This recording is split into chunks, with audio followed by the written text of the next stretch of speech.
banyak deberai-deberinya ya Om ya. Jadi Ya. ada baiknya kita kita pahami dulu tentang makna syirik itu sendiri. Gitu. Jadi karena ini hari ini kelasnya kelas spesial untuk teman-teman yang sangat spesial. Kalau ada pertanyaan, jadi nanti ada sesi pertanyaan yang akan saya sedikitkan, maksimalkan gitu loh. Untuk nanti kalau ada teman-teman yang mau lanjut Hmm. atau ikutan join, ini mah bukan hanya iklan kelas tauhid tapi juga lebih enakan kalau kita belajar itu yang full secara kafah. Jadi kalau misalnya ada pertanyaan nanti kalau cuma buka 2 pertanyaan, 3 pertanyaan aja, selebihnya nanti bisa jawab saya. Nanti kita bisa, jadi teman-teman bisa ikutan join di kelas tauhid. Sementara info ini kitab tauhid yang kita pakai karangan Syekh Muhammad At-Tamimi.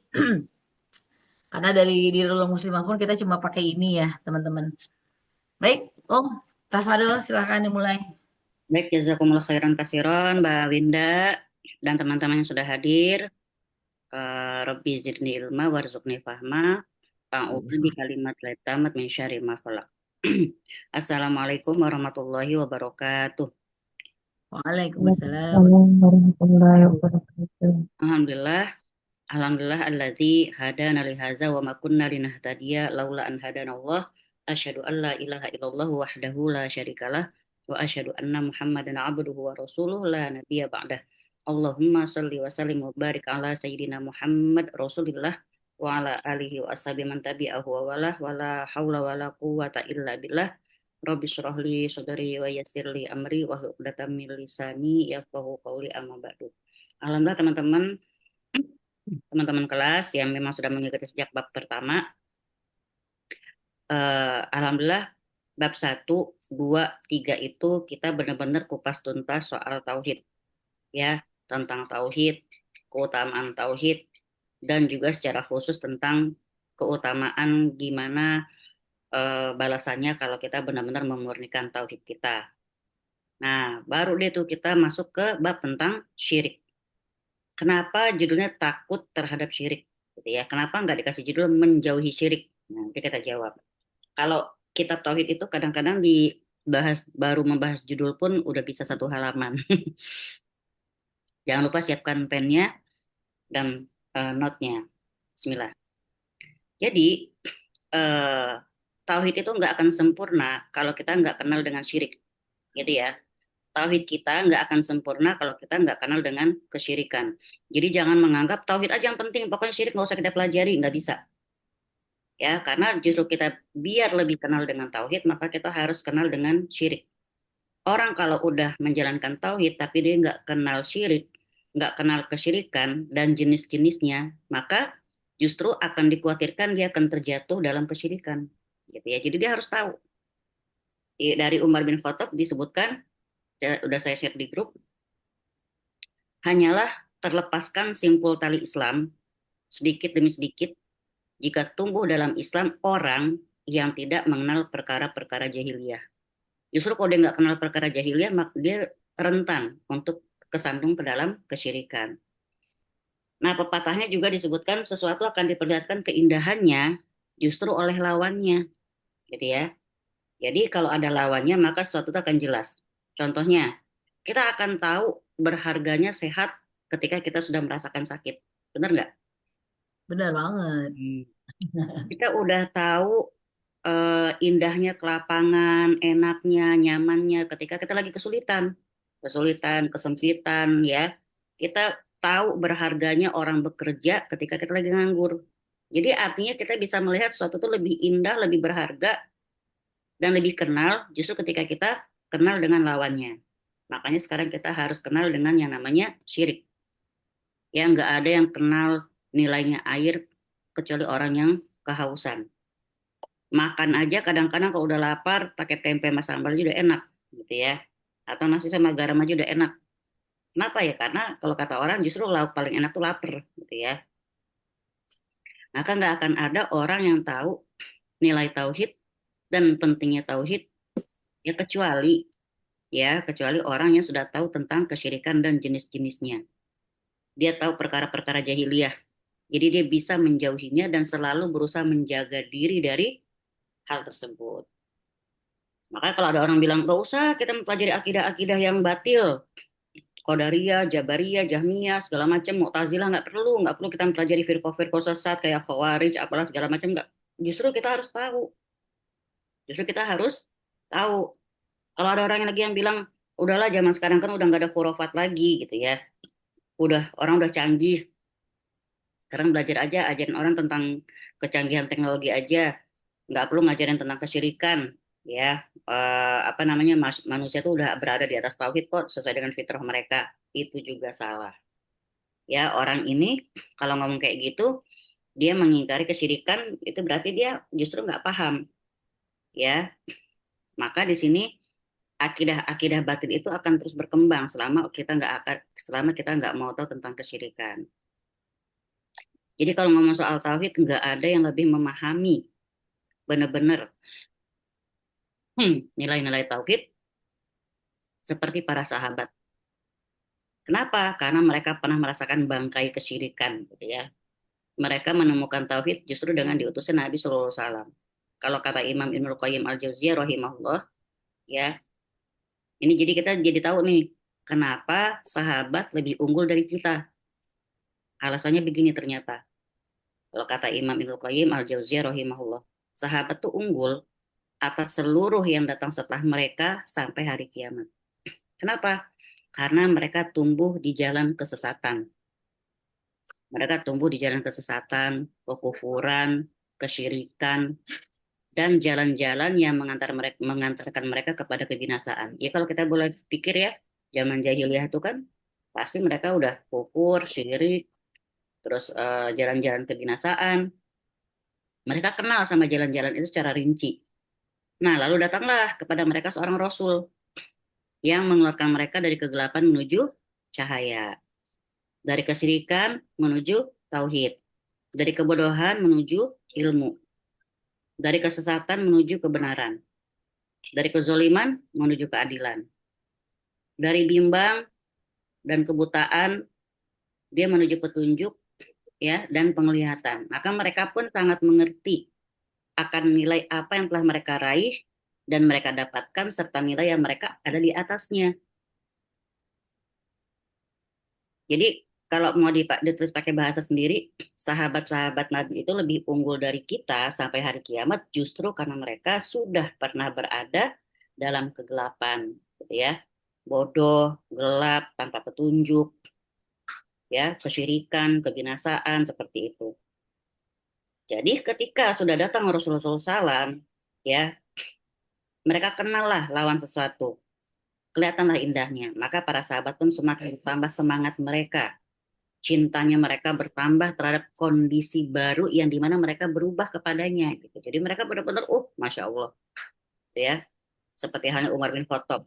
Sebelum kenal Islam, paling memusuhi Islam. Setelah kenal Islam, paling ngebela Islam. Nah, jadi di sini mereka berubah, mereka semakin jauh dan benci kepada kondisi yang telah mereka tinggalkan. Apa tuh? Kesyirikan, tradisi-tradisi yang penuh dengan kesyirikan. Dan mereka adalah orang yang paling cinta dengan tauhid.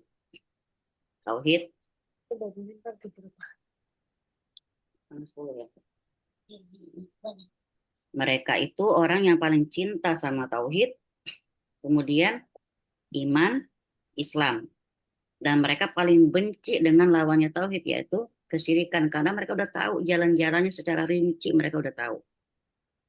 Nah, ada pun orang-orang yang datang setelah mereka, setelah para sahabat, maka di antara mereka ada yang tumbuh dalam keislaman, tapi tidak tahu lawannya secara terinci. Ya nggak usah jauh-jauh cari contoh.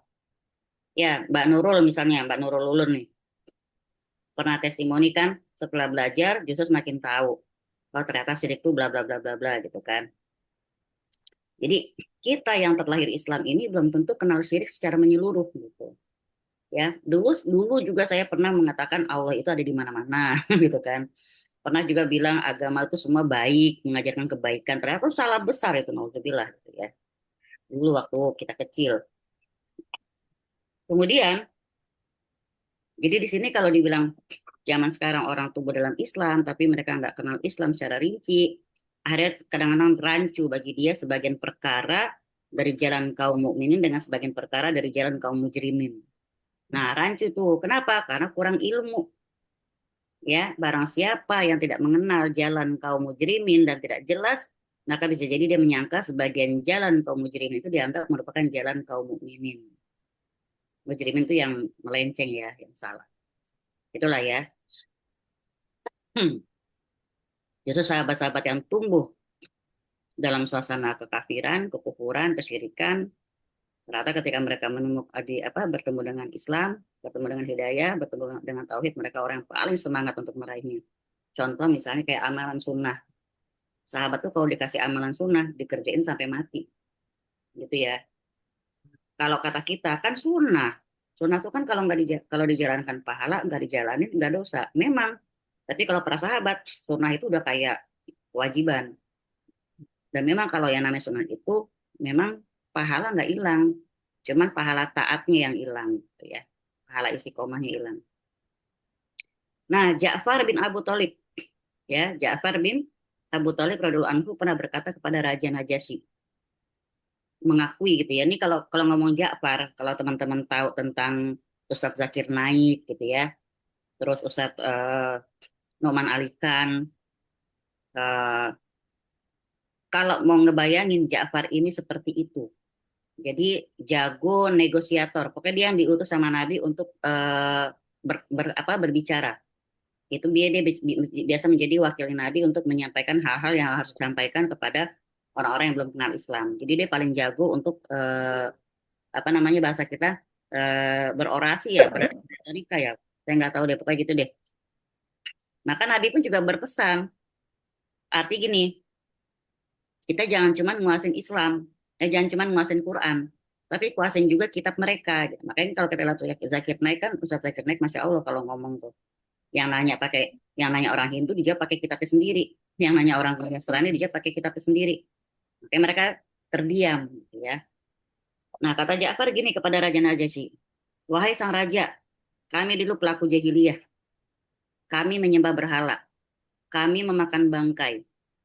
Ini nih tolong teman-teman simak, artinya teman-teman yang mungkin baru hijrah, yang merasa masih minder, nggak perlu minder.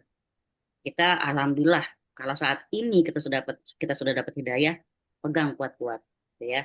Karena kan yang menentukan sukses enggaknya kita sebagai mukmin itu entar di akhir, bukan perkara siapa yang duluan hijrah, ya. Maka dengarkan di perkataan Ja'far bin Abu Thalib. Kata beliau, wahai raja, kami dulu pelaku jahiliyah.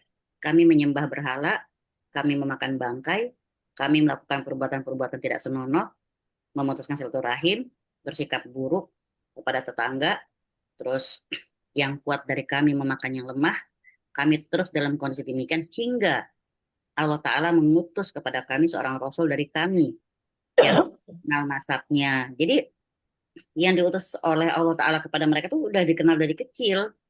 Sebelum datang Islam pun mereka udah tahu kepribadian Nabi kita Sallallahu Alaihi Wasallam. Dia nggak pernah bohong, ya jujur, amanah gitu ya. Maka kata Ja'far, kami ngerti nasabnya, kejujurannya, amanahnya, dan sikap menjaga dirinya. Lalu dia menyeru kepada kami, kepada Allah, agar kami mentauhidkannya dan menyembahnya. Dan meninggalkan apa yang kami sembah, dan meninggalkan apa yang juga disembah oleh nenek moyang kami. Dia memerintahkan kepada kami untuk jujur dalam perkara, melarang kami untuk melakukan perbuatan tidak senonoh, melarang kami berkata dusta, memakan harta anak yatim, menuduh wanita baik-baik, dan memerintahkan kami untuk menyembah Allah semata dan tidak mensekutukannya dengan sesuatu pun. Dan memerintahkan kami untuk sholat, bayar zakat, puasa. Ingat tiga ini ya, sholat, bayar zakat, puasa. Ini dalam hadis riwayat Ahmad, sanadnya Hasan. Maka di sini, biar kita benar-benar termotivasi untuk belajar hakikat kesyirikan dan jenis-jenisnya, maka sangat perlu buat kita tahu bahayanya syirik, gitu loh. Bahwasanya syirik itu kezoliman yang terbesar. Surat Luqman ayat 13. Ya, surat Luqman ayat 13. Ketika Luqman berkata kepada anaknya, Bismillahirrahmanirrahim, ya bunayya la tusyrik billah inna syirka la zulmun azim. Apa kata Luqman kepada anaknya, wahai anakku sayang, jangan pernah kamu mensekutukan Tuhanmu. Karena kesyirikan itu adalah sesungguhnya kezoliman yang sangat besar. Kenapa disebut zolim? Zolim itu kan artinya mengurangi hak. Maka kalau ketika disebut syirik itu kezoliman yang sangat besar, berarti karena yang kita kurangi haknya ada pencipta kita gitu ya. Allah Ta'ala yang paling berhak diibadahi, jangan kita duakan. Oh, ini kita duakan ya, disembah, diibadahi, kita menunduk benar-benar menghinakan diri kita itu cuma haknya Allah Ta'ala, bukan hak makhluk. Maka di sini yang dituntut oleh syariat bukan cuma ninggalin syirik, gitu ya, tapi lebih dari itu yaitu menjauhi syirik sejauh-jauhnya. Caranya gimana? Kita harus takut dengan kesyirikan. Itu kuncinya ya. Kenapa kita harus takut terhadap syirik? Supaya kita bisa menjauh darinya sejauh-jauhnya. Maka seluruh perkara yang bisa mengantarkan kita kepada kesyirikan, hendaknya kita jauhi dengan rasa takut banget kepada kesyirikan. Itu penjelasan dulu ya. Penjelasan bab 4. Sekarang kita penjelasan judul. Judulnya kan takut terhadap syirik. Nah, syiriknya kita catat dulu. Syirik itu apa? Syirik itu secara bahasa artinya sekutu. Ya, syirik secara bahasa artinya sekutu. Secara syar'i artinya mengambil tandingan bagi Allah. Syirik secara bahasa artinya sekutu, secara syar'i artinya mengambil tandingan bagi Allah. Ini cakupannya sama untuk syirik besar maupun syirik kecil. Ya, kita lihat surat Al-Baqarah 22. Surat Al-Baqarah ayat 22. Fala taj'alu lillahi andada. Andada itulah artinya tandingan. Maka janganlah kamu menjadikan bagi Allah tandingan-tandingan. Al-Baqarah ayat 22. Maka sesuai dengan sabda Nabi SAW yang berbunyi, aja altani lillahi nidda. Ini Nabi jawab itu ketika sahabat tuh kelihatan lagi mengkultuskan banget Nabi gitu ya. Maka Nabi bilang, kamu jadikan aku sebagai tandingan buat Allah, gitu ya. Tapi nggak demen banget, gitu ya. Nah juga kata-kata sahabat ketika mengatakan, Masya Allah wa syi'ta. Kalau omongan sahabat kan kadang, Allahu wa rasuluhu a'lam, itu masih benar. Hanya Allah dan Rasul yang tahu. Tapi ketika sahabat bilang, Masya Allah wa syi'ta, artinya terserah kehendak Allah dan kehendakmu, maka di sini Nabi marah. Ya Nabi bilang, kamu mau jadikan aku tandingan buat Allah. Jadi selevel Nabi pun nggak mau disandingkan, ya, disandingkan bersama Allah. Kemudian ada lagi di dalam hadis yang lain, Nabi juga mengatakan, apakah engkau menjadikan aku imbangan bagi Allah? Yaitu engkau menjadikan aku sekutu bagi Allah Ta'ala, padahal Dia yang menciptakan kamu.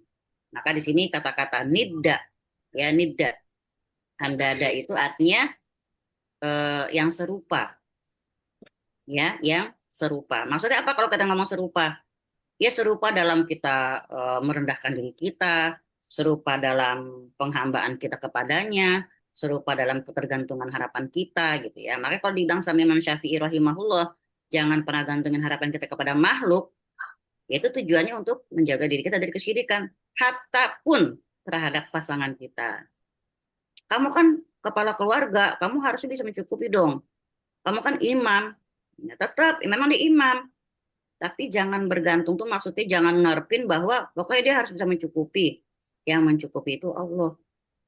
Kita sama suami adalah partner yang Allah cocokkan, yang Allah jodohkan, yang Allah tulis namanya satu sama lain, yaitu kita jadi istri dia jadi suami kita, itu jauh sebelum Allah Ta'ala menciptakan bumi dan langit. Ya nggak ada di Quran dimanapun bahasanya suami wajib mencukupi keluarganya, enggak, tapi suami wajib menafkahi ya keluarganya. Berarti menafkahi wajib, urusan cukup itu Allah. Nah inilah di sini ujiannya para perempuan nih. Apakah dia akan kufur atau akan syukur? Makanya perempuan nggak boleh banyak melihat juga. Lagi sabar-sabar dengan kondisi, lihat story WA temennya yang lagi berlimpahan, ngeri. Kalau dia nggak, Kepanasan gitu ah, ya. ya kan? Aduh, gue nggak ngapa-ngapain 24 jam, wajan lagi. Tuh teman gue udah kemana-mana. Ntar ke New Zealand, ntar ke sono, ntar ke sini, gitu ya. Bisa sama Abang Fajar nggak? Ya, jadi di sini di dalam surat An-Nahl juga ayat 74, ya surat An-Nahl ayat 74, maka janganlah kamu mengadakan sekutu-sekutu bagi Allah. Sesungguhnya Allah Ta'ala mengetahui sedang kamu tidak mengetahui. Dan surat Al-Ikhlas ayat 4, walam yakullahu kufuwan ahad. Garis besar ya sekarang, kesimpulannya. Kalau menurut ulama, ya sekarang menurut ulama, definisi syirik itu diungkapkan dengan ungkapan lain bahwa, saya jemput pelan-pelan ya kalau mau nyatet. Jadi, sebagian ulama mengungkapkan definisi syirik itu dengan ungkapan, yaitu menyamakan makhluk dengan pencipta. Ya, menyamakan makhluk dengan pencipta. Apa disamainnya? Pada perkara-perkara yang merupakan kekhususan pencipta. Ya, syirik kalau dalam ungkapan para ulama menyamakan makhluk dengan pencipta pada perkara-perkara yang merupakan kekhususan pencipta. Kalau sudah, saya lanjut. Baik dalam rububiyahnya, uluhiyahnya, atau asma dan sifatnya. Ingat ya, kalau dalam tauhid, tiga ini harus diingat. Rububiyah, uluhiyah, asma, wa sifat. Sudah kecatat ya? Saya ulang lagi sekali lagi. Jadi syirik itu kalau dalam ungkapan para ulama menyamakan makhluk dengan pencipta pada perkara-perkara yang merupakan kekhususan pencipta. Baik dalam rububiyahnya atau uluhiyahnya atau nama-nama dan sifatnya. Jadi di sini kita tutup dengan kalimat lafal syirik menunjukkan pengakuan terhadap Allah. Oke, makasih Bude.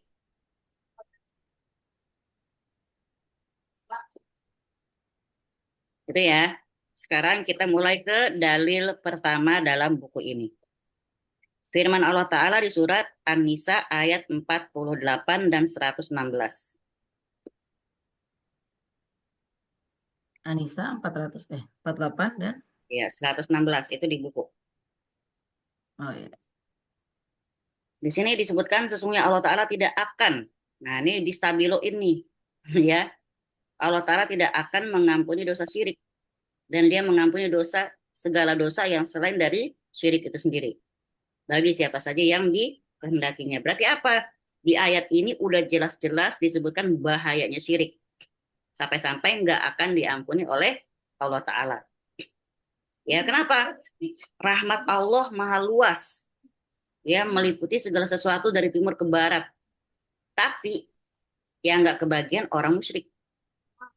Ampunan Allah juga luas bagi pelaku dosa, kecuali bagi musyrik. Jangan megang lagi. Itu ya, rahmat Allah maha luas, tapi orang musyrikin nggak kebagian. Ampunan Allah juga luas, pintu taubat Allah kebuka sampai kiamat, tapi nggak kebagian orang musyrikin. Allah mengabarkan bahwa dirinya, dia nggak akan ngampunin dosa kesyirikan. Tapi dosa-dosa selain syirik, ya, apa namanya, sebesar apapun itu masih memungkinkan untuk diampuni sesuai dengan kehendak Allah Ta'ala. Dan kesyirikan nggak bisa dihindari dengan sempurna, kecuali, catat ya, syirik itu atau kesyirikan nggak bisa kita hindari dengan sempurna, kecuali kita pakai rasa takut terhadap kesyirikan. Ya, kecuali kita menghadirkan rasa takut terhadap kesyirikan. Kenapa? Karena syirik itu dosa besar. Karena syirik itu dosa besar. Dari Ibnu Mas'ud radhiyallahu anhu dia bertanya kepada Nabi sallallahu alaihi wasallam. Aku bertanya kepada Rasulullah sallallahu alaihi wasallam, "Ya Rasulullah, dosa apa yang paling besar?" Kata Ibnu Mas'ud radhiyallahu anhu. Apa kata Rasulullah? Yaitu engkau menjadikan sekutu atau tandingan bagi Allah Subhanahu wa taala padahal Dia yang menciptakanmu. Jadi itu ya dosa paling besar, biggestnya dosa ya. Jadi di sini apa namanya, dia dosa terbesar karena Allah Ta'ala ciptain kita, kok kita malah nyembahnya yang lain. Ya, Allah Ta'ala ciptain kita, Allah Ta'ala bikin alam semesta. Ya, kita terima kasihnya, terima kasih semesta. Bener nggak? Ada nggak yang kayak gitu? Terima kasih semesta. Ada lagi yang lebih songong. Terima kasih, wahai diri. Gitu kan? Jadi kata-kata motivasi itu saya apa? Saya pernah negur teman tadi bilang ngerti sih dia bilang, tapi itu kan secara psikologisnya, yaitu tadi pasti akan ada bantahan. Ya, tipu daya setan itu halus banget. Kalau dibilang terima kasih semesta, terima kasih wahai diri, kalau kita pakai kitab tauhid itu syirik. Artinya, kalau ngomong terima kasih wahai diri untuk mengapresiasi diri sendiri, harusnya yang paling pantas ngomong kita adalah Maryam, ibunya Nabi Isa alaihissalam. Siapa lagi? Siti Hajar, ibunya Nabi Ismail alaihissalam. Mereka paling pantas, tapi nggak ada omongan kayak gitu, bener nggak? Ya kan? Kalau kita boleh bilang terima kasih wahai diri, lagi sengsara-sengsara nangis-nangis, kita bilang ya Allah, ya Allah, ya Allah. Begitu senang, terima kasih wahai diri kamu udah kuat. Nah, begitu deh.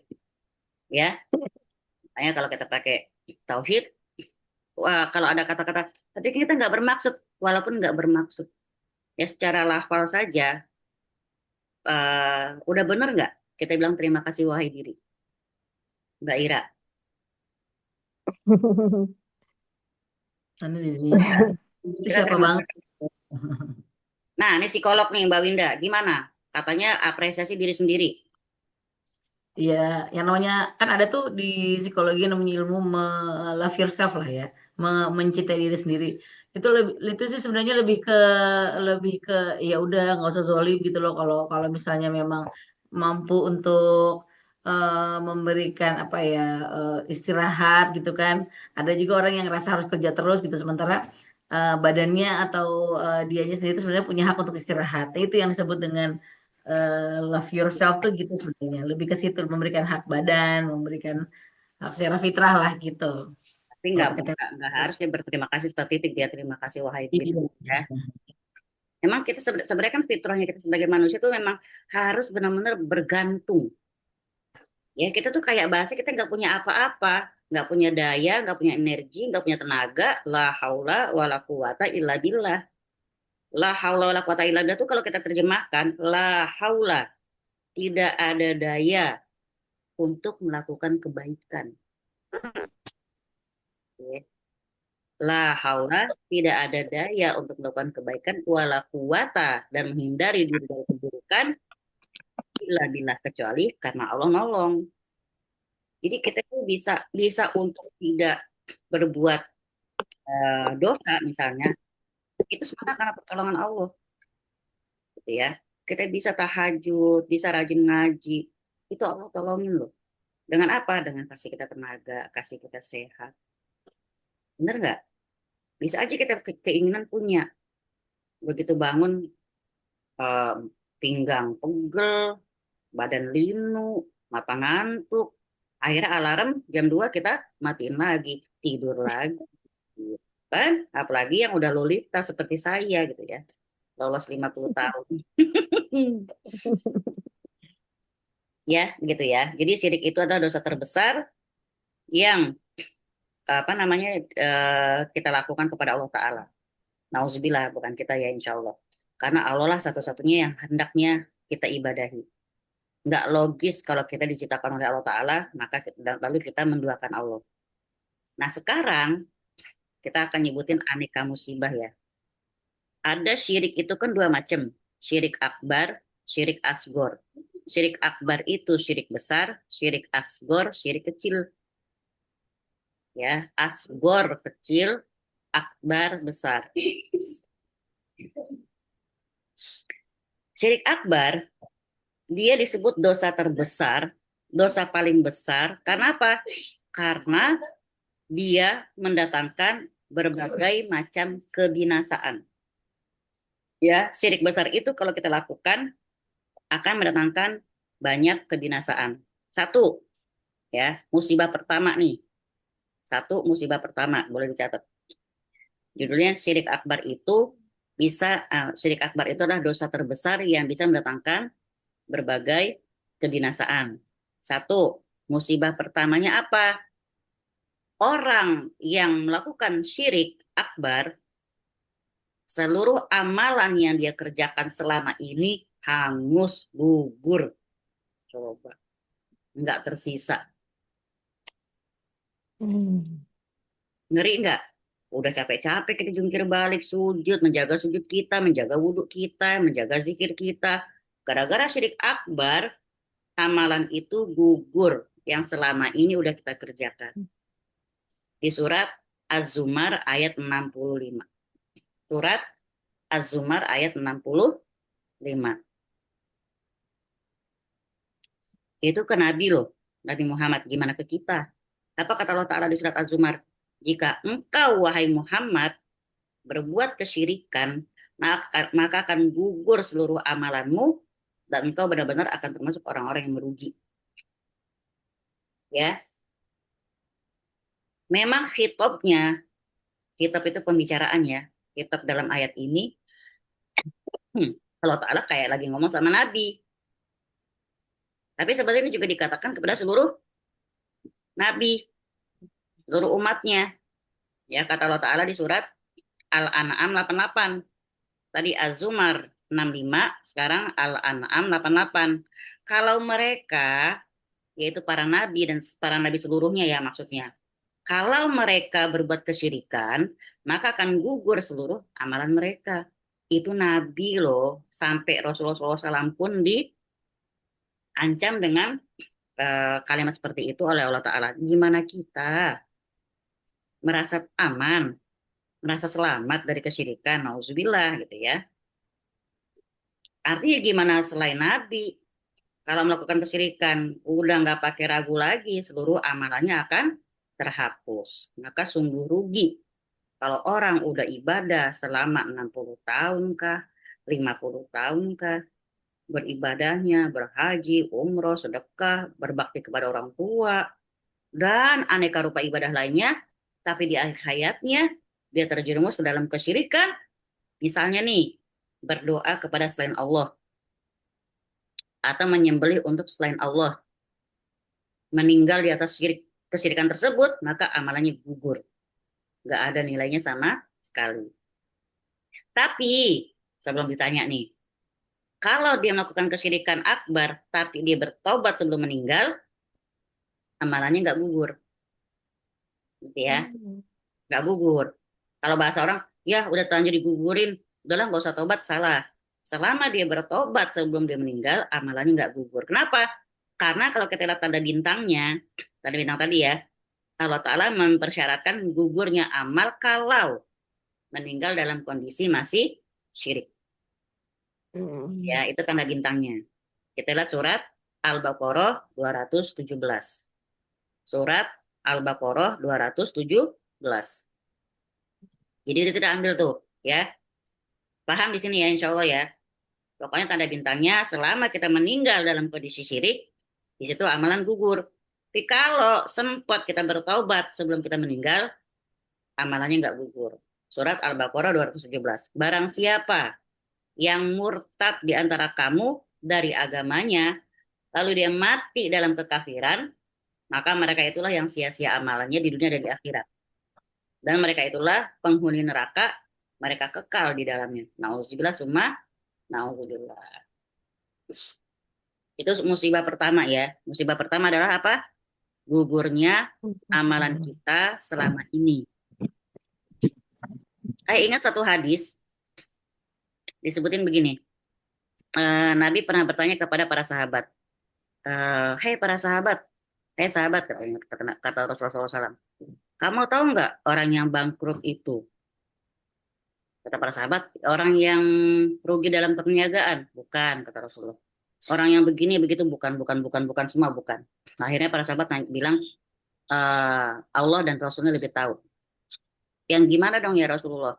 Kata Rasulullah, orang yang bangkrut itu orang yang sudah bawa pahala banyak dari amal ibadahnya, sholat, ngaji, puasa, sedekah segala macam, udah segunung lah pokoknya. dibawa ke hadapan Allah Ta'ala, tahu-tahu ditiup sama Allah, tidak tersisa sedikit pun. Rugi nggak? Rugi banget. Bawaannya udah segunung.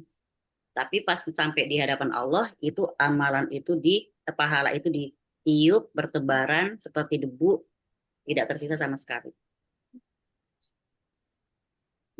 Nah, dalam dalam dalam konteks hadis yang lain disebutkan 3 golongan orang inilah yang membuat neraka jahanam untuk pertama kali dinyalakan. Siapa? 1, syuhada. 2, ahlul Quran. 3, para dermawan. Nah kok syuhada, bukannya syuhada mati syahid itu langsung surga? Kalau dia niatnya syahid bukan buat Allah. Bahkan dia bilang buat Allah pun Allah bilang dia dusta. Kenapa ngapain kamu syahid kata Allah Ta'ala? Kata si hamba, aku ingin bertemu denganmu ya Rob, kamu bohong. Kamu dusta, kamu cuma pengen biar orang kenal kamu sebagai syuhada. Tuh, 1. 2, ngapain kamu jadi ahlul Quran? Pinter baca Quran, apa ya, pinter ilmu Quran segala macem. Apa kata orang itu? Aku ingin lebih dekat denganmu dengan Quran. Kamu dusta kata Allah. Kamu cuma pengen orang kenal kamu sebagai ahlul Quran. 3 juga gitu. Seorang dermawan. Ngapain kamu menginfakkan harta kamu banyak semuanya segala macam gitu ya? Kata orang itu, ya aku ingin lebih dekat denganmu ya Rob lewat sedekahku. Kata Allah Ta'ala, kamu dusta. Kamu cuma pengen orang tuh tahu kamu orang yang baik, orang yang sedekahnya banyak, bla bla bla bla. Ngeri nggak Mbak? Ngeri ya, yang namanya niat itu ngeri. Makanya syirik itu, kata Ibnu Abbas radhiyallahu anhu, syirik itu seperti semut hitam di atas batu hitam dalam kegelapan malam. Dia nggak kelihatan, nggak kepegang, nggak keraba, tapi ada. Nah, kita nggak pernah tahu nih hati kita kapan kita melakukan kesyirikan, ya kan?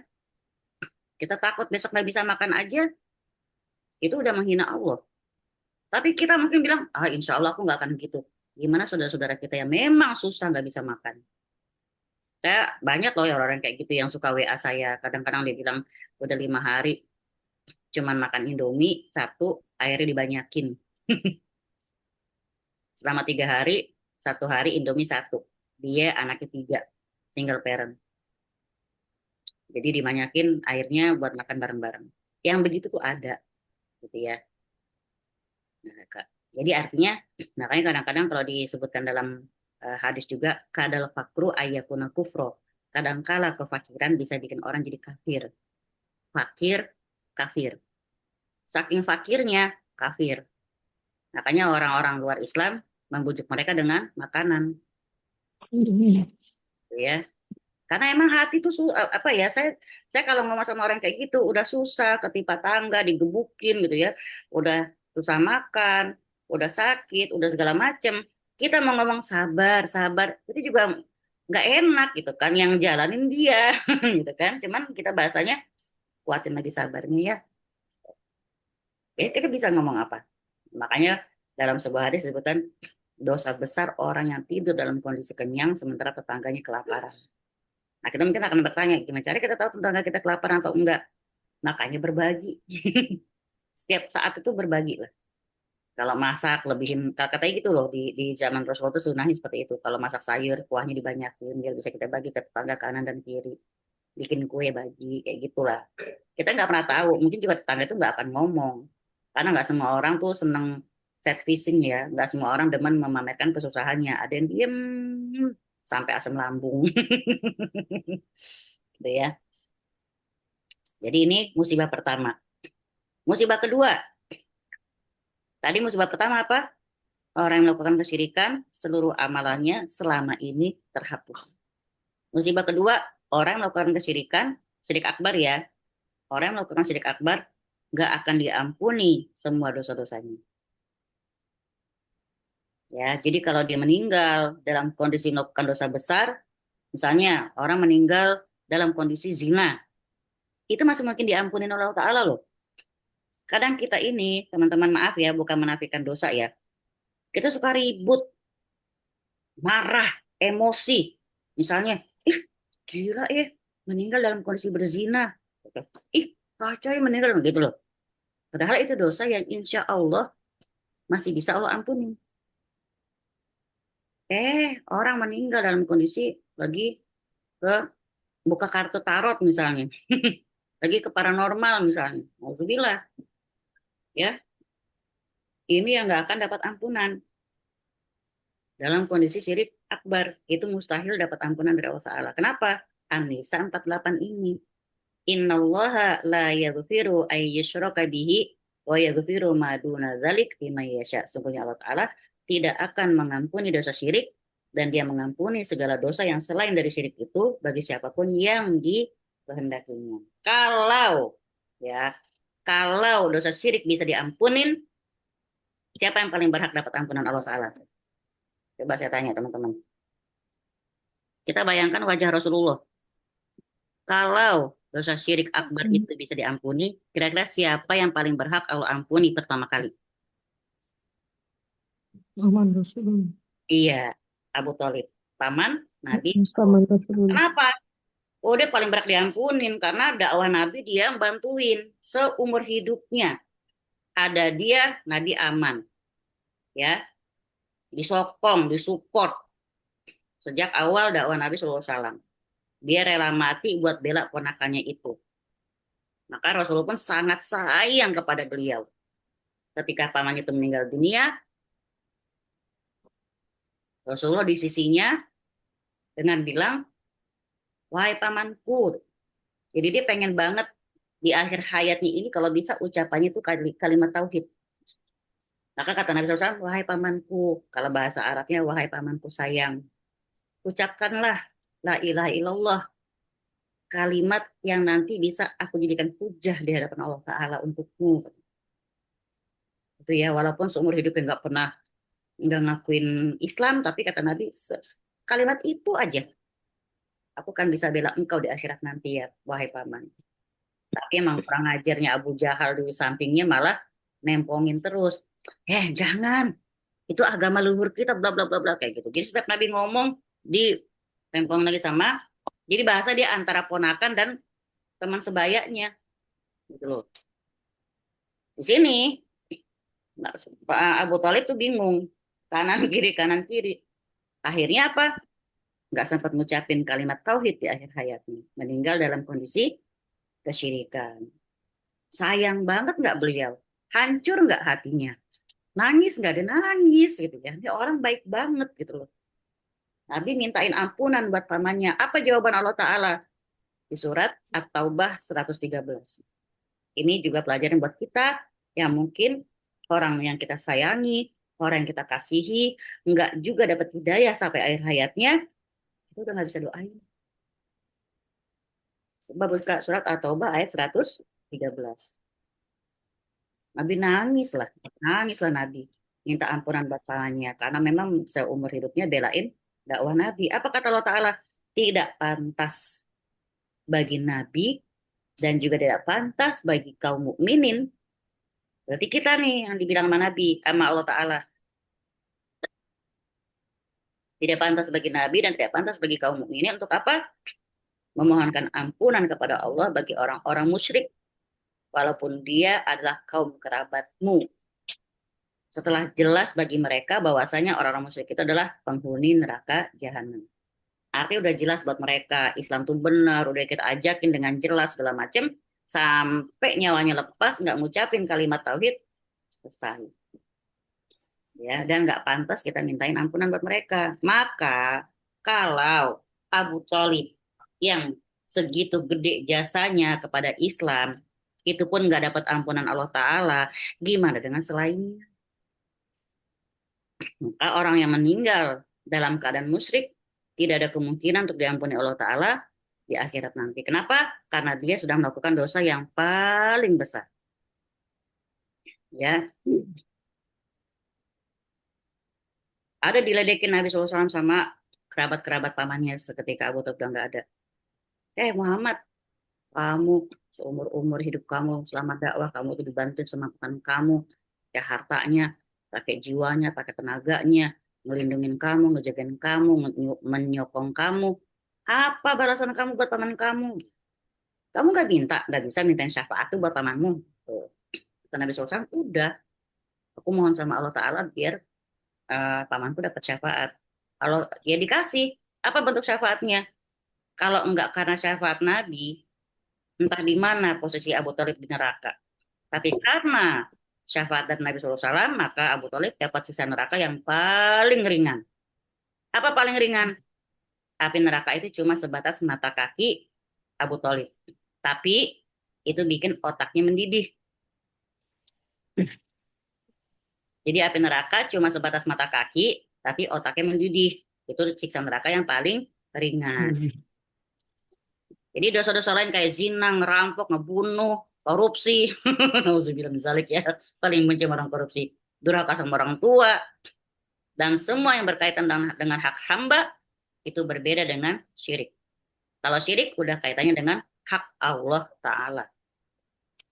Harusnya cuma Allah yang kita ibadahi, karena Allah yang ciptain kita ibadah kepada Allah, nggak kepada makhluk. Maka kalau kita sampai menghambakan diri kita kepada makhluk, ini dosa yang paling besar dan tidak akan diampuni oleh Allah Ta'ala. Perlengkapan dokter satu, kita mau ngajarin. Sama Bang Fajar tuh, Bang Fajar tahu. Bang, ini ajarin Ican Bang. Tadi musibah kedua ya, sekarang musibah ketiga.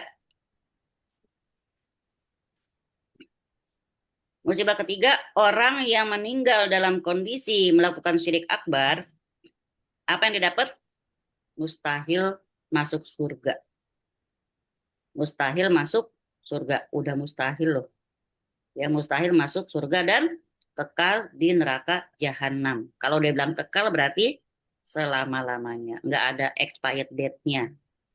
Ya, surat Al-Maidah ayat 72. Surat Al-Maidah ayat 72. Siapa yang udah ketemu boleh dibaca terjemahnya. Surat Al-Maidah ayat 72. Maidah 72.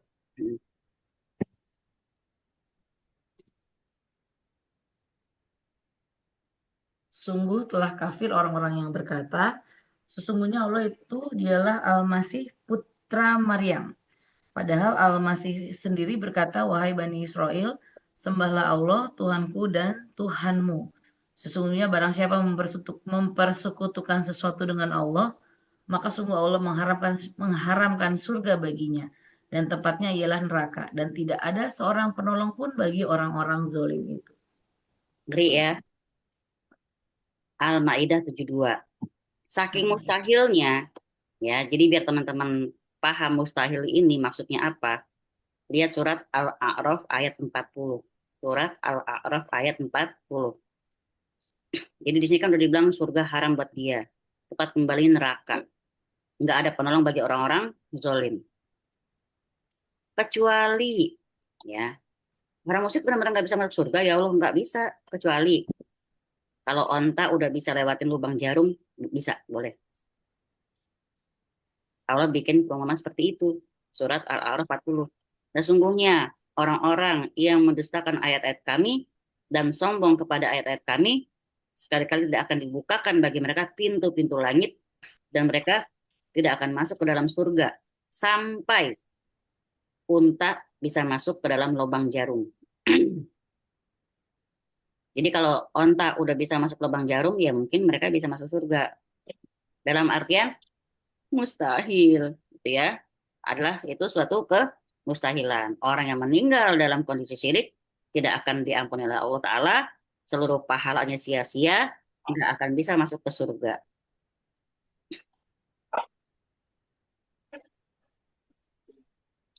Jadi di sini maksud di sini sebenarnya ada perbedaan pendapat di kalangan para ulama ya, yang nggak bisa diampuni, yang diampuni kayak gimana. Tapi pendapat yang kuat kita ambil bahwa yang tidak diampuni adalah syirik akbar. Ya, yang nggak akan diampuni adalah dosa syirik akbar. Walaupun lafal syiriknya dalam ayat itu termasuk lafal umum. Jadi Allah nggak kasih tanda bintang di situ syirik apa maksudnya. Tapi kalau ditafsirkan oleh para ulama, ini pasti masuk syirik akbar. Yang benar-benar nggak dapat ampunan Allah Ta'ala. Misalnya kita lihat surat An-Nisa 54 ya. An-Nisa 54. Ataukah mereka dengki kepada manusia, maksudnya Muhammad ya, lantaran karunia yang Allah telah berikan kepadanya. Di sini disebutkan yahsudunan nasa. Jadi kalau ngomong soal kaidah bahasa Arab ya, ini lafalnya annas, umum. Tapi maksud ayat ini adalah kepada Nabi SAW. Seperti juga firman Allah Ta'ala dalam surat Al-An'am 82, alladzina amanu walam yalbisu imanahum bizulmin. Orang-orang yang beriman dan tidak mencampur adukan iman mereka dengan kezoliman. Maksudnya apa? Syirik. Kalau ngomong zolim masih umum, ya ini bentuk kalimatnya kalimat nakiroh, konteksnya penafian, tapi maksudnya khusus kepada kesyirikan. Jadi kalau kita lihat di ayat ini ya, 48, 116 surat An-Nisa itu lafalnya umum. Innallaha la yaghfiru ayyushraka bihi wa yaghfiru ma duna zalik liman yasha. Ini tentang syirik ini maksudnya masih umum. Tapi maksudnya adalah syirik akbar. Dia nggak termasuk syirik kecil. Dalilnya apa? Pertama, lafal syirik yang digunakan di Quran adalah tentang syirik akbar. Ya. Jadi kita bawakan lafal syirik dalam ayat ini kepada penggunaan yang biasanya itu untuk syirik akbar. Kedua, konteks surat An-Nisa ayat 48 ini kalau kita perhatikan, dia berkaitan dengan ahlul kitab. Ya, berkaitan dengan ahlul kitab. Siapa ahlul kitab? Para pelaku syirik akbar. Ya, para pelaku syirik akbar. Iya, gimana nggak syirik akbar? Mereka bilang Allah punya anak. Ya kan? Mereka bilang Allah punya anak. Terus mereka bilang juga anaknya Allah perempuan. Wah, udah syirik. Udah berani-berani bilang Allah punya anak, dan mereka juga menempatkan anak perempuan sebagai anaknya Allah, di mana bagi mereka pun anak perempuan itu nggak ada harganya gitu loh. Udah kurang ajar di atas kurang ajar gitu ya, puncak kurang ajaran mereka. Kita lihat An-Nisa 47-nya coba. An-Nisa 47. Hai orang-orang yang telah diberi Alkitab, berimanlah kamu kepada apa yang telah kami turunkan, yaitu Quran, yang membenarkan kitab yang ada pada kamu sebelum kami mengubah mukamu. Lalu kami putarkan ke belakang, atau kami kutuk mereka sebagaimana kami telah mengutuk orang-orang yang berbuat maksiat pada hari Sabtu, dan ketetapan Allah pasti berlaku. Nanti insya Allah ada penjelasannya nih ya, orang-orang yang dikutuk sama Allah yang mereka itu beribadah pada hari Sabtu harusnya. Itu ya. Jadi pertama di ayat An-Nisa tadi, lafal syiriknya masih umum sebenarnya, tapi itu untuk syirik akbar. Kedua, konteksnya itu adalah berkaitan dengan ahlul kitab. Yang ketiga, ayat ini diakhiri dengan firman Allah Ta'ala di surat An-Nisa 48 tadi, sampai An-Nisa 116. Barang siapa yang mempersekutukan sesuatu dengan Allah, maka sesungguhnya dia telah tersesat sejauh-jauhnya. Jadi An-Nisa 4748 diakhiri An-Nisa 116 tentang kesyirikan, tentang betapa tidak diampuninya dosa syirik. Tapi tadi ya, ancaman di kedua ayat itu menunjukkan hanya untuk syirik akbar. Nah, sekarang kita harus tahu nih, asbabun nuzulnya gimana? Ini keempat ya, sebab turun ayat ini menunjukkan bahwa yang dimaksud dengan syirik dalam ayat ini adalah syirik besar. Apa kata Ibnu Umar? Kami dulu memastikan pelaku dosa besar masuk neraka. Pokoknya semua dosa besar masuk neraka, kata Ibnu Umar. Sampai turunlah ayat ini kepada Nabi SAW. Sesungguhnya Allah tidak mengampuni dosa kesyirikan, dan Allah mengampuni dan Allah mengampuni selain syirik bagi yang Allah kehendaki. Maka Rasulullah pun melarang kami untuk memastikan seorang pun yang Islam masuk neraka. Maksudnya apa? Kita jangan gampang-gampang ngecap orang. Neraka tuh, itu neraka tuh, pasti neraka tuh, itu keraknya neraka gitu. Neraka surga bukan kita yang punya kafling, ya bukan. Tapi itu hak prerogatifnya Allah Ta'ala, bukan urusan kita. Maka kata Ibnu Umar, kami terus tidak memohonkan istighfar bagi pelaku dosa besar, hingga kami mendengar dari mulut Nabi SAW bahwa surat An-Nisa tadi ya, 48 ya di buku kita. Jadi tadinya mereka nggak akan pernah doain teman mereka tuh, nggak akan pernah doain saudara mereka. Artinya Nabi turun ayatnya. Kalau bahasa kita, selama bukan syirik akbar, kemungkinan dia diampuni Allah Ta'ala. Jadi bukan hak kita bukan wilayah kita untuk ngejudge orang, gitu ya. Kita pun makanya kalau lihat orang berbuat dosa, kita lihat dulu ini dosanya kira-kira dosa yang masih diampuni atau tidak, masuknya ke syirik atau tidak. Gitu. Kadang-kadang kita lebih ribut lihat orang berzina ketimbang lihat orang baca zodiak, ketimbang Oh, lihat orang menyembah ini nyembelih apa? hewan, kepalanya Iya. ditanam. Siapa yang di kampungnya masih ada orang bangun rumah nanam kepala hewan, Kebo. bo, Itu ya kan? loh di proyek-proyek misalnya jalan tol, jalan itu tuh pasti ada deh. Makanya, tapi kita kan nggak lihat ya, alhamdulillah ya. Kenapa ya? Kalau kita lihat kita harus kasih tahu masalah punya beban kita gitu kan. Artinya di sini, misalnya nih di sebelah kita teman kita lagi baca majalah atau dia lagi baca zodiak. Kita harusnya marah itu. Lebih dari marah kita yang teman kita berzina. Ngeri kan? Dosa yang seharusnya memang dosa paling besar kelihatannya biasa, dosa yang mungkin masih dapat Allah ampuni, bikin kita rame, ribut. Ada yang nanya di sini? Enggak. Nggak ada yang viral cuma gara-gara kedukun. Nah, betul. Iya benar. Betul. Coba malin mobil. Nah, itu cepat ketipu beritanya. Malin mobil pakai air kembang, gitu kan? Jadi di Pecahin kendi. kenapa?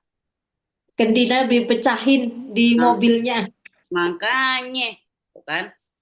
Jadi hadis ini menunjukkan bahwa jika ada pelaku dosa besar yang meninggal dalam kondisi syirik akbar, maka bisa dipastikan, boleh kita pastikan dia masuk neraka. Dan nggak boleh kita mintakan istighfar buat dia. Tapi kalau selain itu, dia meninggal dalam kondisi berzina, meninggal karena nggak pernah sholat misalnya, kita masih boleh minta ampunan buat si mayat tadi. Dan kita nggak boleh memastikan dia masuk neraka. Ih, nggak pernah sholat tuh. Kayak apa siksaan itu ya? Ya itu mau urusan siksaan itu urusan dia sama Allah gitu ya. Tapi tentu ya para ulama sepakat bahwa orang yang meninggal dalam kondisi melakukan syirik kecil tidak boleh dipastikan masuk neraka. Nggak boleh dimohon dan tentu boleh dimohonkan ampunan buat dia. Ini menunjukkan bahwa apa? Ayat ini cuma mencakup syirik akbar saja. Jadi ayat ini juga bantahan ya buat kaum khawarij yang bilang pelaku dosa besar kafir, pelaku dosa besar kafir pasti kekal dalam neraka, dan Mu'tazilah yang mengatakan bahwa pelaku dosa besar itu di dunia pokoknya dia di akhirat kekal di neraka. Dia nggak membagi dulu, dia pokoknya bilang semua pelaku dosa besar kekal di neraka. Nah itu ayat itu gimana? Baru dalil pertama. Ada yang mau nanya? Atau bingung atau lagi nyimak, lagi lalu-lalu ternyata Antara gitu. nyimak sama limawat saya nggak tahu nih. Kan Ninis, Oh, gimana Kan Ninis? Kan Ninis tegang wajahnya. Iya, banyak yang dipikir. aku kalau setiap kali lihat Mbak Ninis kok pengen pesan makbeng ya. Masan apaan? Jangan bilang-bilang Mbak Ninis. Banis WA ya Japri ya Japri. Rahasia. Ntar lagi aku diomelin ini. Kalau yang seperti di Jawa itu Ustaz ya, pakai media bukan dukun ya, tapi ngakunya itu Ustadz gitu. Tapi nyuruh kalau kita pakai media bunga, air itu termasuk syirik ya. Iya. Eh, Tunggu dulu, harus lengkap ceritanya. Media bunga, buat apa bunganya?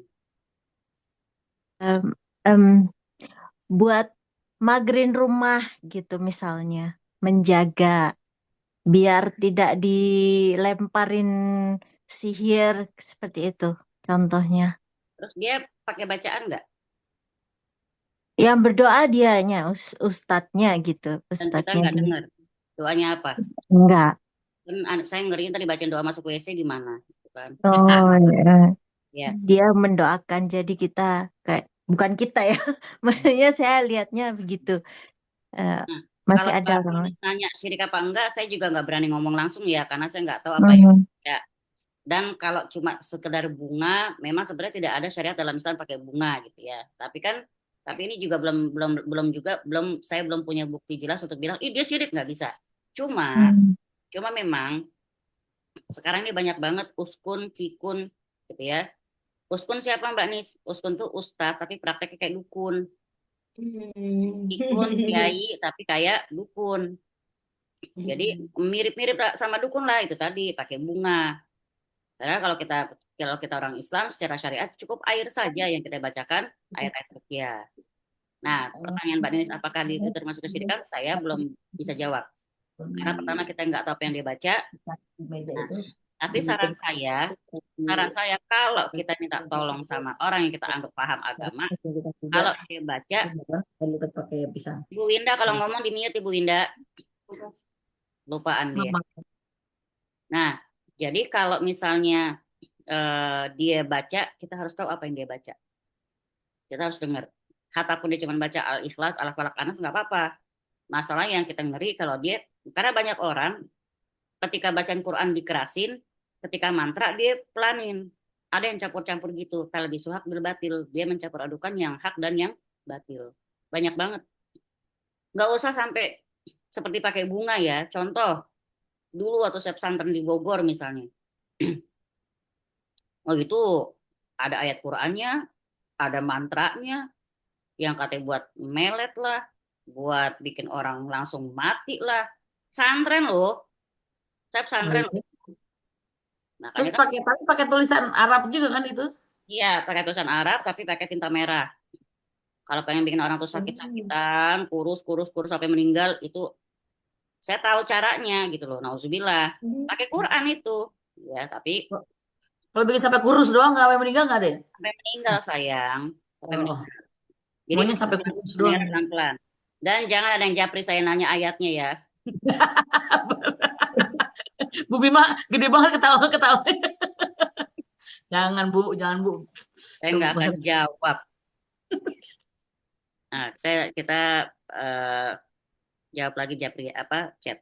Jika ada orang tua yang tadinya non-muslim, lalu saat menikah katanya masuk Islam, tapi seumur hidupnya tidak pernah menjalankan kewajiban sebagai muslim. Dan sebagai anak yang tadinya terus mendoakan, mengingat dan mengajak orang tua untuk mau menjalankannya, tapi tetap tidak mau. Kelak jika orang tua tersebut meninggal, apakah boleh?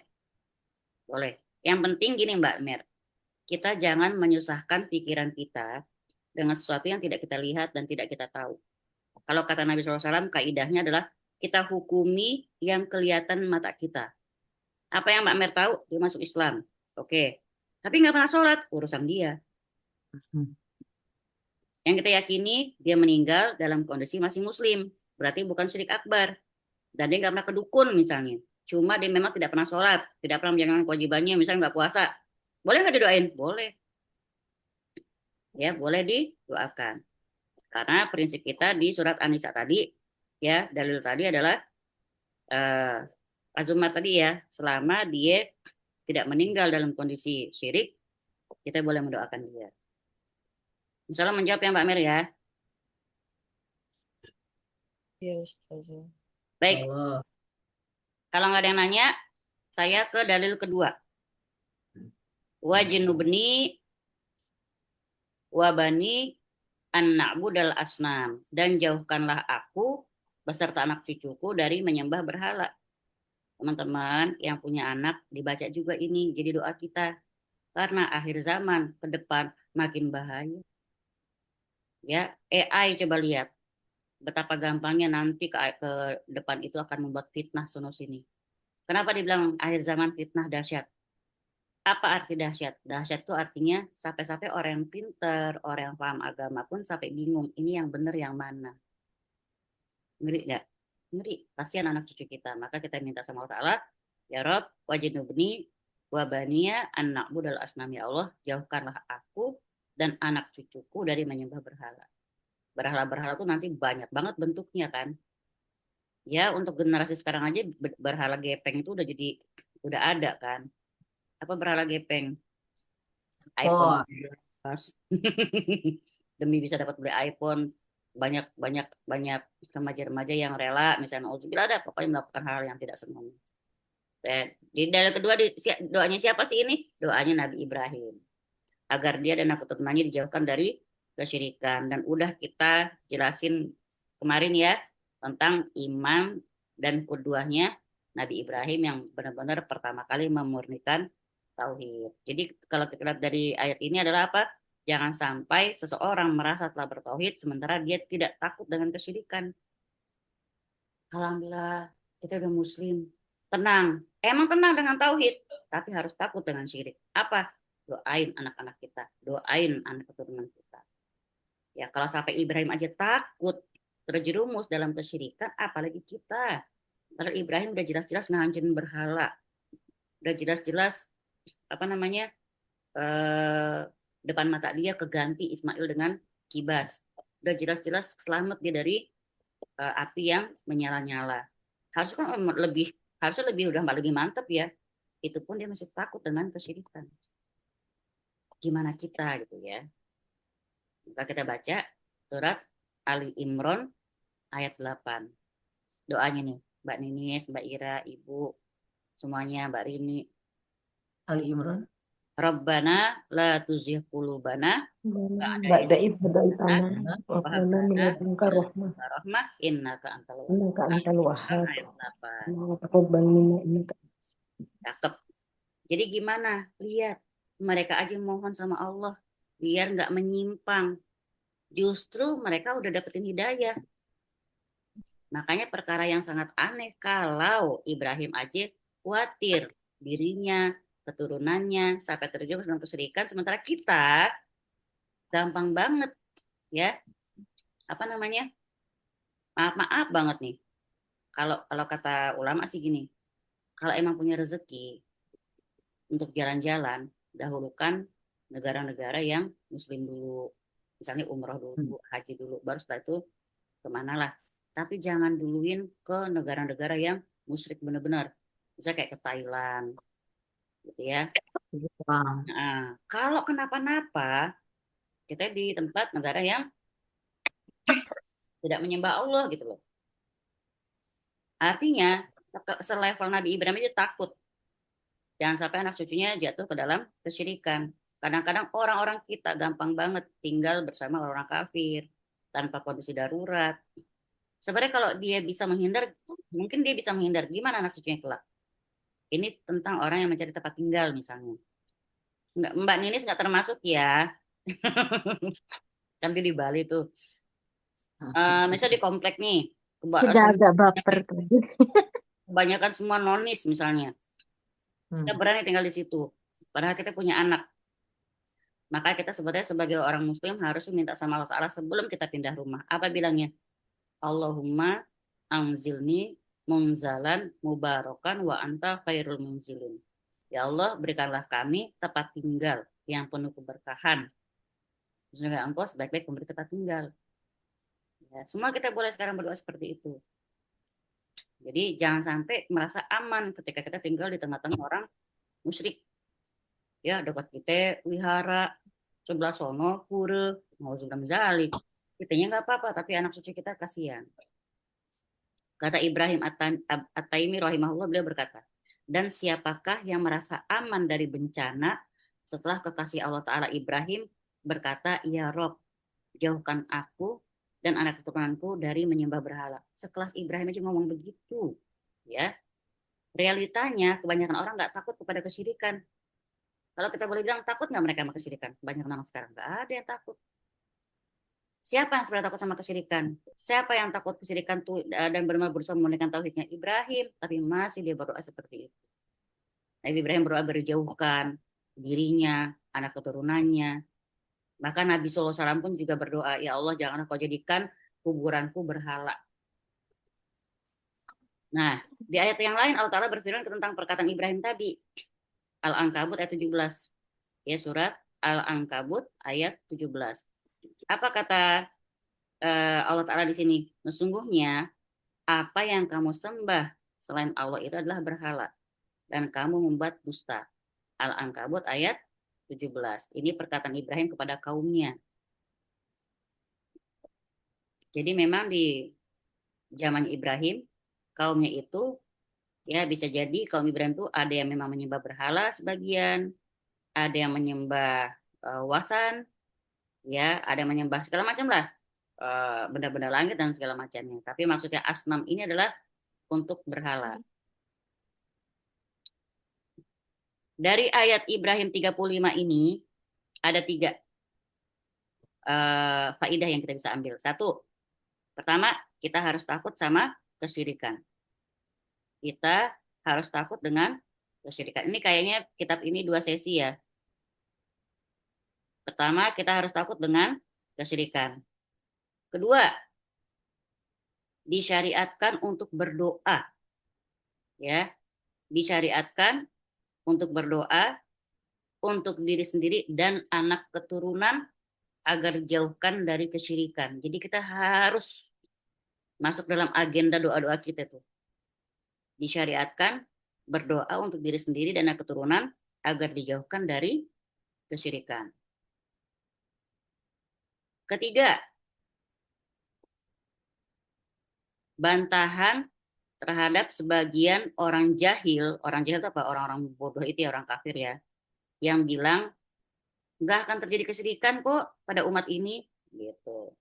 Ada orang kayak gitu loh. Tenang, nggak akan terjadi kesyirikan pada umat ini. Kita umat Nabi Muhammad, bla bla bla bla. Lah, kalau Ibrahim aja khawatir dirinya dan keturunannya jatuh dalam kesyirikan, khawatir anak keturunannya berhala, gimana kita? Pernyataan ini berarti batil. Ya, kalau ada orang bilang nggak mungkin ada kesyirikan zaman sekarang, itu pernyataan batil. Itu poin ketiga. Baru 2 dalil. Ada yang mau bertanya? Kalau nggak ada, saya lanjutin. Soalnya kalau lanjutin takutnya pada ngantuk. Ini ngomong syirik loh ini. Oke, monggo. Langsung banyak banget ketikannya. Aku bayain, Ustazah, apa tadi dia? Dia hilang. Iya, boleh. Ustazah mau tanya, syirik ini kan masih kental banget di lingkungan kita ya. Contohnya kayak teman saya ini lagi hamil, terus sama ibunya disuruh pakai banglek. Semacam gunting kecil dipakai di bagian tali berai yang dipakai. Teman saya ini nggak mau ngikutin, tapi kalau nggak ngikutin jadi berantem sama ibunya. Akhirnya terpaksa ngikutin kata ibunya. Kalau misal mengikuti agar menghindari konflik sama ortu, terus niat kita dirubah untuk tidak mengarah penjagaan diri dari misal ya udah sekedar pakai aja biar nggak berantem sama ibu. Apakah itu masih termasuk syirik? Serem ya, yang kita lawan ibu. Iya. Ras terkuat di muka bumi. Perempuan itu tidak pernah salah, ibu pula. Waduh, yang kata surga di bawah kakinya itu. Di dalam Quran dipesankan oleh Allah Ta'ala tidak ada ketaatan dalam kemaksiatan. Jadi kalau salah nggak boleh ditaati. Tapi ya, tapi pelan-pelan memang, pelan-pelan. Gantungin bangle misalnya kan ya. Pokoknya kalau lagi dia nggak lihat, jangan dipakai. Nah, artinya di sini kita harus taktik. Ya capek banget, ya mendingan capek timbang kita syirik. Mendingan jatuh dalam kelelahan ketimbang jatuh dalam kesyirikan. Jadi strateginya ibu kita strategiin lagi, kita siasatin lagi. Kalau kita ikutin, itu kan masalahnya kan sesuatu yang kita kayak melestarikan kesyirikan. Kalau kita nggak ikutin, kita konflik, serba salah kan?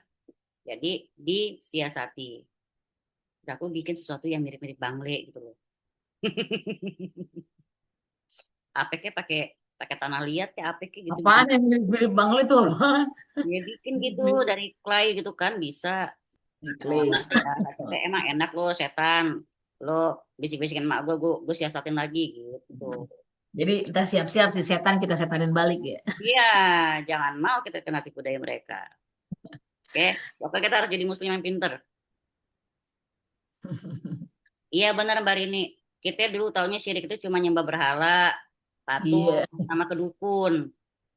Nah, itu alhamdulillah kita belajar hari ini. Ya nggak apa-apa, sesuatu kalau kita nggak tahu hukumnya, itu nggak kena perkaranya. Jadi gini, untuk Mbak Rini dan siapapun yang dulu mungkin pernah mengerjakan tapi belum tahu, perkara hukum itu diangkat dari 3 golongan orang. Hukum itu diangkat dari 3 golongan orang. 1, orang yang lupa sampai dia tahu. Orang yang lupa sampai dia ingat. Orang yang tidur sampai dia bangun. Orang yang gila sampai dia sadar. Gitu. Orang yang lupa sampai dia ingat, orang yang tidur sampai dia bangun, orang yang gila sampai dia sadar. Artinya kita masuk ke kondisi yang mungkin yang tadi bukan lupa ya, kita nggak tahu tapi kita udah tahu sekarang, berarti udah berlaku hukum buat kita. Kemudian misalnya contoh apa? Orang tidur sampai dia bangun, sholat, dia pulang kerja capek banget, misalnya belum sholat isya, sampai rumah jam 2, mau sholat udah keliengan, takutnya bacaan nggak khusyuk, dia tidurlah dulu, pikiran dia bisa bangun lantar 3:30, 1:14 bangunnya jam 5:30. Bagaimana isanya? Dia nggak dosa, dia nggak dosa. Ketika bangun langsung sholat isya dulu, baru sholat subuh. Niatnya kodo, niatnya kodo, Kode. gitu ya. Karena itu tadi. Atau bisa juga tuh kalau misalnya niat mau ngerampok bank, pastikan Anda dalam keadaan tertidur. Kan Asik. nggak bisa, ya kan? Betul tuh. Coba dibayangkan bagaimana cara ngerampok bank sambil tertidur. Biar nggak dosa. Gitu. Ayo ada mana lagi? Kada, saya lanjut nih. Bismillah. Ya, lanjut. Dalil ketiga. Dalil ketiga hadis ya.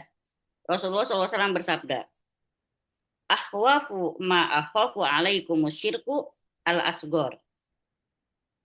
Fasu'ila anhu faqala arya. Nah, ini Nabi lo ya. Ternyata Nabi paling khawatir. Dan ini mungkin kita tiap hari melakukannya. Nah, lo. Sesuatu yang paling aku khawatirkan menimpa kamu sekalian adalah perbuatan syirik kecil. Ditanya, maksudnya apa ya Rasulullah? Yaitu riya. Ngeri nggak? Riya itu masuk ke dalam syirik kecil. Ada perkataan gini, nggak apa-apa syirik kecil. Kan dikit-dikit lama-lama jadi bukit. Kecil-kecil lama-lama jadi gede. Oh, Jadi bola ternyata, salju. jadi ternyata Nabi SAW pun mengkhawatirkan para sahabat terjerumus ke dalam syirik kecil. Padahal apa? Iman para sahabat nggak diragukan lagi kan? Umar sebut saja, Abu Bakar, Ja'far, Bilal. Itu aja Rasulullah khawatir mereka jatuh ke dalam kesyirikan. Nah, ini tadi ya, sambungan hadisnya yang tadi saya bacain ke teman-teman. Sambungan hadis ini. Apa? Pada hari kiamat, ketika manusia dibalas amal perbuatan mereka, maka Allah Ta'ala berkata kepada orang-orang yang ria. Apa kata Allah? Pergilah kalian kepada orang-orang yang dulu kalian ria kepada mereka. Maksudnya apa? Ibadah kita karena bos kita misalnya. Sholat kita karena mertua kita. Ini kita karena apalah gitu. Jadi kita nanti disuruh ke orang-orang itu. Nauzubillah. Pergilah kalian kepada orang-orang yang dimana dulu kalian riak kepada mereka semasa di dunia. Nah, lihatlah, kalian dapat nggak ganjaran dari mereka? Emang mereka bisa ngasih pahala kepada kalian? Gitu, ketika kalau pakai bahasa saya. Jadi di sini hadis ini adalah dalil yang tegas akan kebaginya tentang syirik tadi. Ada syirik besar, ada syirik kecil. Jadi di sini pendapat ulama nih boleh dicatat. Pendapat ulama tentang syirik kecil. Ya, syirik kecil adalah gitu ya. Syirik kecil adalah seluruh perkataan dan perbuatan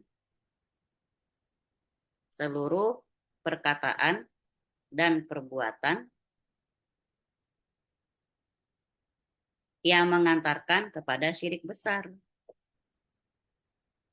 Ya, jadi seluruh perkataan dan perbuatan yang mengantarkan kepada syirik besar, itulah definisi syirik kecil.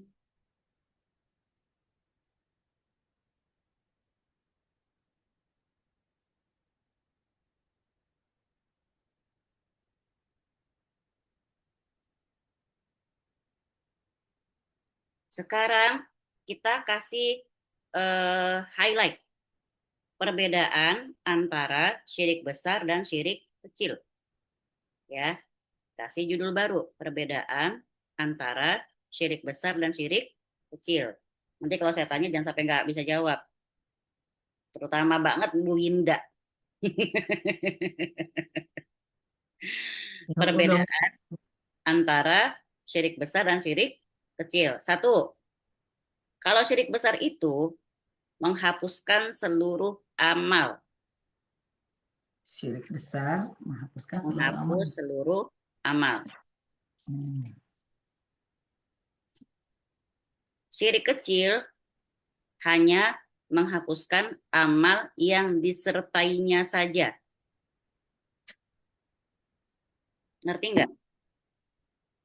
Enggak. Syirik kecil Ya, hanya menghapuskan amal yang disertainya saja. Misal, Menghapuskan amal saat itu gitu ya. ya, misalnya Oh. kita hari ini lagi plong ibadah, enggak karena siapa-siapa, ya, ya ada pahalanya. Besok lagi ada pertemuan, ada ibu bos segala macem, ada riak kita, ya besok yang di apa namanya yang terhapus amalnya, yang kemarin-kemarin mah enggak, gitu. Zuhur asar dia sholatnya ikhlas, maghrib isya riak, maghrib isya yang gak dapet, yang dihapus amalnya gitu. Tapi kalau syirik akbar semuanya terhapus, gitu ya. Kedua, syirik akbar membuat pelakunya kekal di dalam neraka.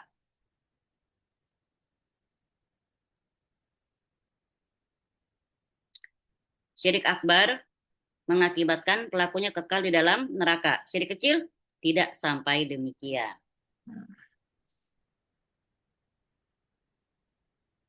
Yang membuat pelakunya Kekal dalam neraka. Sedangkan syirik kecil enggak sampai kayak gitu. Yang ketiga, gimana? membuat pelakunya keluar dari Islam Cakep. dari lahir. Syirik akbar membuat pelakunya keluar dari Islam. Syirik kecil tidak. Berarti arti riya itu apa, Win? Ria itu kepengen diliatin ininya apa sih amal solehnya gitu ya. Beramal soleh untuk dilihat oleh orang lain. Beramal soleh untuk dilihat oleh orang lain. Baik. Nah, saya kasih tips nih. Saya kasih tips. Pernah nggak? Misalnya nih, siapa nih? Wanda, Wanda. Wanda ngacung. Saya panggil. Mana Wanda? Ada nggak dia? Karena bosan manggil Winda mulu jadi Wanda, Mbak Wanda. Ya, Wanda, ya, Winda udah sering ya, sekarang Wanda. Wanda, misalnya mau sholat duha nih, lagi di masjid. Tiba-tiba, ya, orang yang Wanda kagumi, atau datang tuh ke masjid. Kan, misalnya cowoknya, eh, apa namanya, lagi suka banget nih, emaknya masuk masjid, gitu kan. Ada nih perasaan, nggak jadi duha,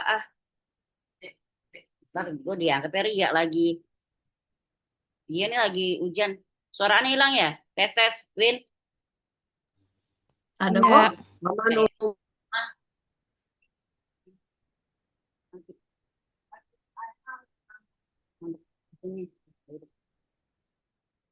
Teman, contoh nih Wanda mau mau sholat duha, lagi acara di masjid nih, belum ada orang, baru satu dua, pengen duha nih. Tiba-tiba ada orang yang Wanda kagumi, yang bikin hati merasa nggak enak sholat, kesannya ntar gue riak lagi. Pernah nggak? Kira-kira ada nggak perasaan seperti itu? Ayo, pernah. Berarti kalau udah kayak gitu, jadi duha atau tidak?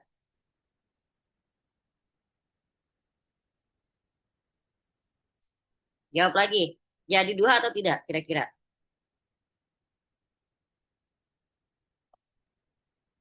Jadiin pintar. Mbak Ninis, piye?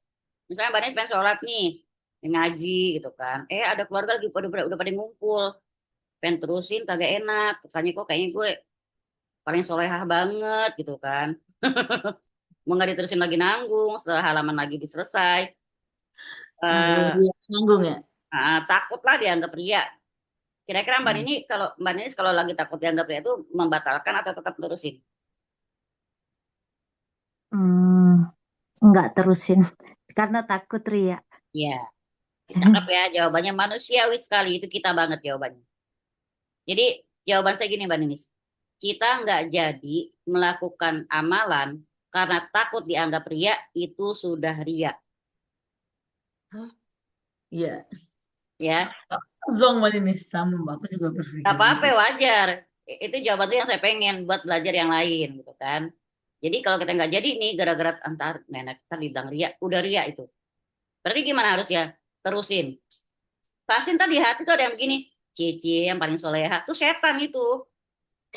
Ya, ih kamu pakai nerusin, udah apa? Ria banget sih lo, itu setan. Bodoh amat gituin ya. Pokoknya jadiin aja. Jadi emang setan tuh pengennya kita was-was dengan amal ibadah kita. Jadi itu kata kuncinya Mbak Linis. Oh iya iya iya paham paham. Iya Tidak iya. jadi melakukan amalan karena takut Iya. dianggap ria, itu sudah ria. Hmm. Nah, Jadi yang Imam penting niat Syafi'i kita lurus saja ya. itu Yang lo penting niat terusin kita aja. ibadah. Iya. Betul, Iya. terusin aja. Nah, Imam Syafi'i pun ngomong, beliau bilang gini, ketika nih, ini saya tuh merinding loh baca perkataan beliau. Ketika aku sudah selamat, bisa selamat dari ria, kata Imam Syafi'i ini ya, ketika aku sudah selamat dari satu ria, ria itu datang lagi kepadaku dalam bentuk yang lain. Itu sekelas Imam Syafi'i loh. Artinya betapa susahnya kita memang untuk mengendalikan setiap amal ibadah kita. Satu selamat datang dalam bentuk yang lain. Nauzubillah summa nauzubillah. Jadi eh, apa namanya? Ria itu masih di ria ya, nanggung. Kalau ntar mau jadi sesi kedua, kita selesaiin ria dulu. Ria itu kita bagi jadi dua. Ria itu kita bagi jadi dua. Pertama, riaknya orang-orang munafik. Ya, pertama riaknya orang-orang munafik. Munafik. Gimana riaknya mereka? Pengen dilihat, pengen dilihat. Kalau orang munafik tuh, ya cuma pengen dilihat kegiatannya aja ya. Mereka, riaknya mereka ada kaitannya dengan pokok agama. Ya, riaknya mereka berkaitan dengan pokok agama. Maksudnya apa? Mereka menampakkan Islam depan manusia, tapi hati kafir. Di Islam, di KTP Islam, tapi hati nggak ngakuin. Ya, jadi sengaja bodo amat. Yang penting asal lo lihat gue kelihatannya penampilan kayak Muslim, terserah gitu. Jadi riaknya orang munafik itu berkaitan dengan pokok agama. Mereka menampakkan Islam depan manusia, tapi hati mereka menyembunyikan kekafirannya. Itu riaknya orang munafik. Munafik. Nah, yang kedua nih kita nih, asik dah kita. Riaknya seorang muslim. Gitu ya. Yang kedua gimana? Riaknya seorang muslim yang bertauhid tuh Mbak Ira. Tidak selamat ya. Riaknya seorang muslim yang bertauhid. Gimana riaknya dia, Win? Kalau nggak dengan diri sendiri gitu ya. Sholatnya dibagus-bagusin, dihusuk-husuin, dilama-lamain, sedekahnya dilihat-liatin, ngajinya diindah-indahkan, gitu ya. Ceramahnya dioke-okein. Itu riaknya orang-orang muslim yang bertauhid. Baik. Nanti kita lanjut dengan kondisi amalan orang yang kecampur sama ria. Itu ntar. Sebenarnya saya sih masih menerusin aja, terserah. Yang mau terus ngacungin tangan, saya pengen lihat berapa orang yang pengen terus. Karena memang nih kelasnya seharusnya 21, selesai dari 21.30. Mau dibikin bab selanjutnya atau mau diterusin aja nanggung ya? Kira-kira setengah jam lagi bisa. Mendingan, kalau misalnya mau dilanjutin, ini masih banyak. Mau sesi kedua dilanjutin, saya mah aman aja, saya mah ayo sampai tahajud juga boleh. Bagi dua aja. Iya. Dua. Amin. Ya, Yang lain? Ibu notulin kita, tolong catat besok kondisi amalan seseorang yang kecampur ria. Untuk besok, ya, kondisi amalan seseorang yang kecampur sama ria. Gimana itu kondisinya? Tunggu Senin depan. Ya, semoga yang malam ini hadir, Senin besok bisa hadir lagi. Iya, nanti dibikinkan undangannya lagi. Namanya dicatat sama Mbak Winda loh, ntar dicari loh. Ayo Wanda. Dicari ke Dukcapil. Gitu, okay. Aman berarti lanjutin minggu depan? Insya Allah. To be Oke. continue. Besok pagi-pagi mau ke rumah. Oh, ada mau ke rumah sakit tuh Mbak Mary. Asarallahu lakum umurakum. Semoga Allah mudahkan semua urusan Mbak Mary. Amin ya rabbal alamin. Baik. Jazakumullah khairan kasiran teman-teman semua. Intinya, yuk kita tanamkan rasa takut kepada kesyirikan. Maka kita harus kenal sama yang namanya syirik. Makanya kalau memang contoh ya, saya pun bilang ke teman saya, maaf ya, ini kalau pakai kacamata tauhid, omongan ini salah, saya bilang gitu. Karena itu tadi kalau orang yang misalnya memang tadi bilang, ini kan kalau kata psikolog nggak apa-apa, ini apresiasi diri sendiri. Ya itu tadi, setan bicara dengan sesuai dengan zaman, bilangnya sebagai apresiasi kalau kata setan, rajim gitu ya. Bismillahirrahmanirrahim. Baik, jazakumullah khairan kasiron. Mohon maaf kalau ada yang kurang. Ya, makasih Mbak Endah Yuli, sayangku. Baik, barakallahu fikum. Saya serahkan kepada Mbak Winda. Baik, rencananya memang hari ini cuma satu sesi aja, cuma kan kedarullah Masya Allah lebih banyak banget ininya. Berarti kelas gratisnya diperpanjang sampai minggu depan, boleh ya teman-teman? Boleh dong, biar rame ya Ya. Bu, Ibu Mima, Oke. Mbak Ninis, Mbak Ira ya, biar rame. Boleh, boleh. Monggo, silahkan. Makin the more the merrier kalau saya. Jadi kan kalau rame-rame gitu dapet-dapetan anget. Baik, jazakillah khair teman-teman semuanya. Kita kita sudahi dengan mengucap hamdalah, istighfar dan doa Alhamdulillahirabbil kepada alamin. Tuhan. Alhamdulillahirabbil alamin. Astagfirullahalazim, astagfirullahalazim, astagfirullahalazim. Subhanakallahumma wa bihamdi, asyhadu an la ilaha illa anta, astaghfiruka wa atubu ilaik. Assalamualaikum Jazakumullah. warahmatullahi wabarakatuh. Baik, Waalaikumsalam. teman-teman. Assalamualaikum Waalaikumsalam. Winda, besok pagi ada kelas kan? Apa, Bu? Besok pagi. Gimana? Besok pagi ada kelas kan? Di Besok Umsai. pagi ada